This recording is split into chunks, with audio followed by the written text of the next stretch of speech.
ইচ্ছা করে যদি কোনো পুরুষ কোনো পুরুষকে হত্যা করে, কোনো গোলাম গোলামকে হত্যা করে, কোনো নারী নারীকে হত্যা করে, হত্যাকারীদের একমাত্র শাস্তি হচ্ছে মৃত্যুদণ্ড, জরিমানা দিয়া দায় সারার কোনো সুযোগ নাই। আজ শরীয়তের বিধান বাদ দিয়ে আপনারা ইংরেজদের ত্রুটিপূর্ণ আইনকে গ্রহণ করেছেন। এই জন্য প্রকাশ্যে দীপালোকে পিস্তল দিয়া মানুষ হত্যার পরে আমাদের আদালতে জামিনে মুক্তি পাওয়া যায়। হত্যাকারী বুক ফুলিয়ে হাঁটে। এটা হচ্ছে ইংরেজদের ত্রুটিপূর্ণ আইনের সবচেয়ে অন্ধকার দিক। দেখেন বাংলাদেশে হাজার মানুষের সামনে হত্যা করছে। ভুল করেও যদি কোনো মানুষ নিরস্ত্র কোনো মুসলিমকে হত্যা করে, আল্লাহর হাবিব সাল্লাল্লাহু আলাইহি ওয়াসাল্লামের হাদিস অনুযায়ী শরীয়তের সিদ্ধান্ত হচ্ছে 100 উট নিহতর পরিবারকে ক্ষতিপূরণ দিতে হবে। বর্তমানে প্রাপ্তবয়স্ক একটা উটের দাম 10 লাখ টাকা, তাহলে 100 উটের দাম 10 কোটি টাকা। শরীয়ত মোতাবেক আন্দোলনে যেসব ছাত্ররা নিহত হয়েছে তাদের প্রত্যেককে শরীয়ত মোতাবেক জরিমানা দিতে হয় 10 কোটি টাকা করে। কত করে? ওই ছাতা 2 লাখ 4 লাখ টাকায় কোনো কাজ। আজকে আমাদের কচি কাঁচা ছাত্রগুলো জীবন দিচ্ছে। আজ এই কথিত বুদ্ধিজীবী, আইনজীবী, বিচারপতি, মন্ত্রী, এমপিদের কাছে মানুষের জীবনের মূল্য নাই, কিন্তু মুসলমানকে আল্লাহ শিক্ষা দিচ্ছে একটা মানুষের জীবনের মূল্য কত বেশি। আপনি চিন্তা করতে পারেন কত টাকা ক্ষতিপূরণ দিবেন? ক্ষতিপূরণ শরীয়ত যা বলে তাও তো দিচ্ছেন না। কথা বলেন। যদি কোনো মানুষকে অন্যায়ভাবে হত্যা করে, সে যেই হোক,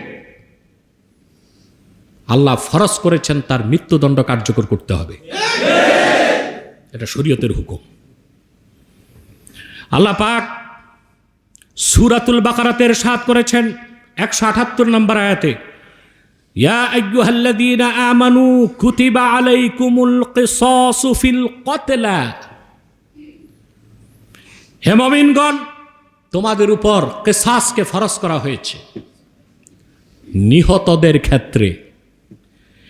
আল হুররু বিল হুররি ওয়াল আবদু বিল আবদে ওয়াল উনসা বিল উনসা।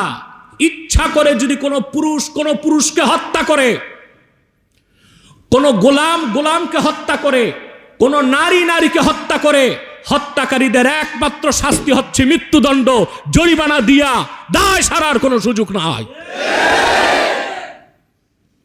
ইসলাম মানুষের জীবনের এতটা নিরাপত্তা দিয়েছে। আজ শরীয়তের বিধান বাদ দিয়ে আপনারা ইংরেজদের ত্রুটিপূর্ণ আইনকে গ্রহণ করেছেন। এই জন্য প্রকাশ্যে দীপালোকে পিস্তল দিয়া মানুষ হত্যার পরে আমাদের আদালতে জামিনে মুক্তি পাওয়া যায়। হত্যাকারী বুক ফুলিয়ে হাঁটে। এটা হচ্ছে ইংরেজদের ত্রুটিপূর্ণ আইনের সবচেয়ে অন্ধকার দিক। দেখেন বাংলাদেশে হাজার মানুষের সামনে হত্যা করছে, তার বিচার চলে, বিচার 34 বছর লাগবে রায় হইতে।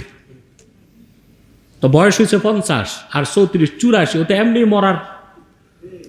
মরার টাইম হয়ে গেছিল, ঠিক কিনা?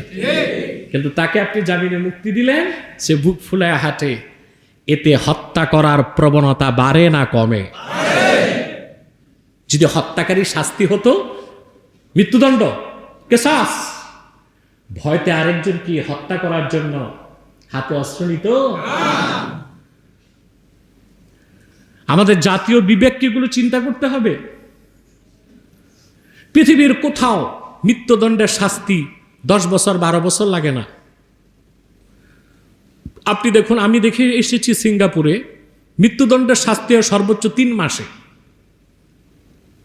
এই যে সিঙ্গাপুরের যাকে ফাউন্ডার ফাদার বলা হয়, লি ওয়ান, এ লোকটা ছিল খ্রিস্টান, কিন্তু সে ছিল মাহাতির মোহাম্মদের বন্ধু।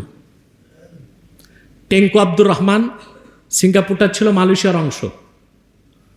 তো বলা ঠিক না, সিঙ্গাপুরে কিছু ছিল না, সুটকির ব্যবসা ছিল ওদের, আর ট্রলার নিয়ে সমুদ্রে চুরি ডাকাতি করতো, আর কিছু ব্যবসাখানা ছিল।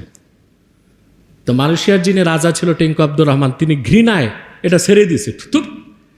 এই একটা বাজে জায়গা আমার দরকার নাই, ওইটারই লিওয়ান নিয়া সাজাই ফেলছে। বুঝেন নাই?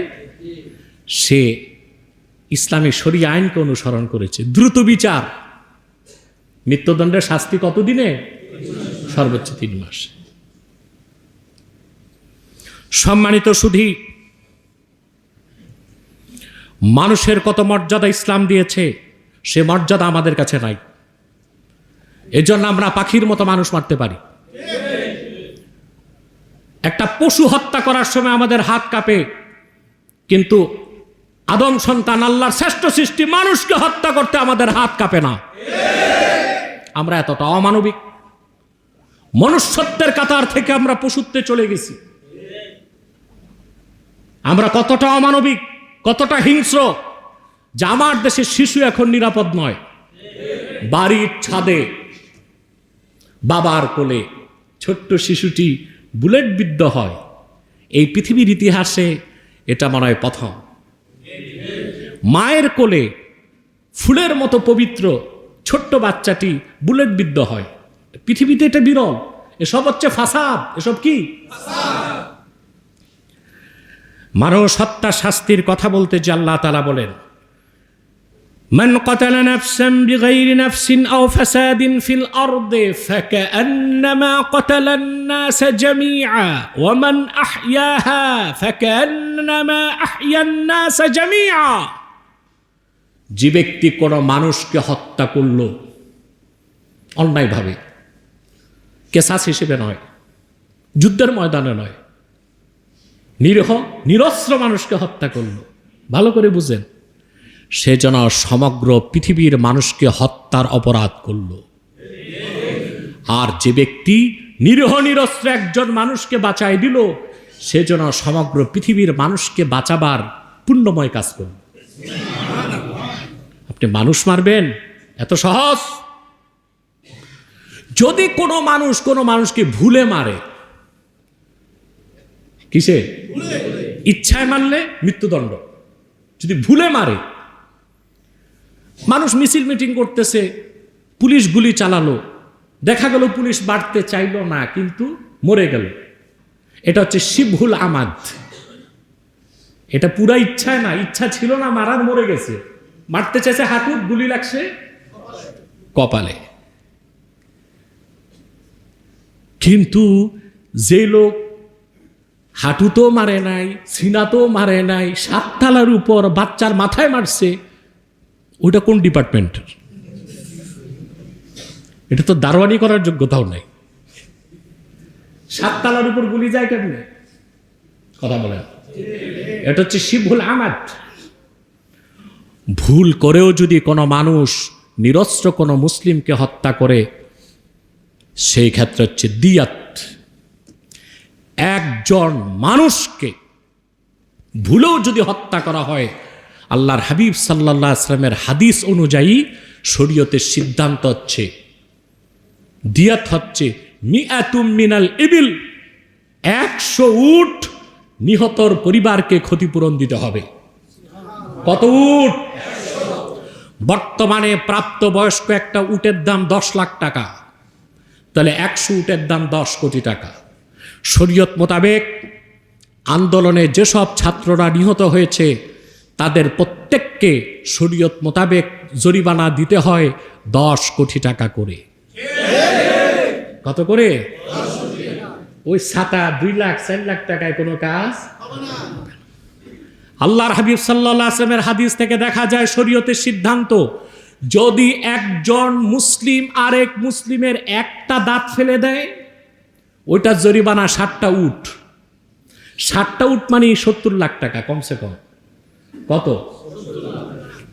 এই আন্দোলনে যে কত রিকশাওয়ালা, কত নিরীহ মানুষ, পথিক চোখ হারিয়েছে, হাত হারিয়েছে, দাঁত হারাইছে, তো একটা দাঁতের জরিমানা যদি হয় বর্তমান বাজার দরে কমসে কম কত?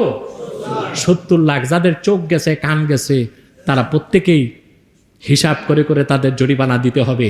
আর যারা নিহত হয়েছে, শরীয়ত মোতাবেক তাদের জরিমানা আসে, তাদের পরিবার পাবে এক একজনের পরিবার পাবে 10 কোটি টাকা করে। আমি জানি না রাষ্ট্রীয় সিদ্ধান্ত নিবে কিনা, কিন্তু যদি এই সিদ্ধান্ত নেওয়া না হয়, পৃথিবীতে তারা বেঁচে গেলেও হাসর ময়দান আল্লাহর কাছে বাঁচতে পারবে না। আসুন আমরা শিরক কুফর বাদ দিয়া দ্বীনের পথে ফিরে আসি, আর এই ভূপৃষ্ঠ থেকে ফাসাদ, বিশৃঙ্খলা, সন্ত্রাস, সহিংসতাকে দূর করি। আল্লাহ আমাদেরকে তৌফিক দান করুন। আমিন। ওয়াখির দাওয়ানা আনিল হামদুলিল্লাহি রাব্বিল আলামিন।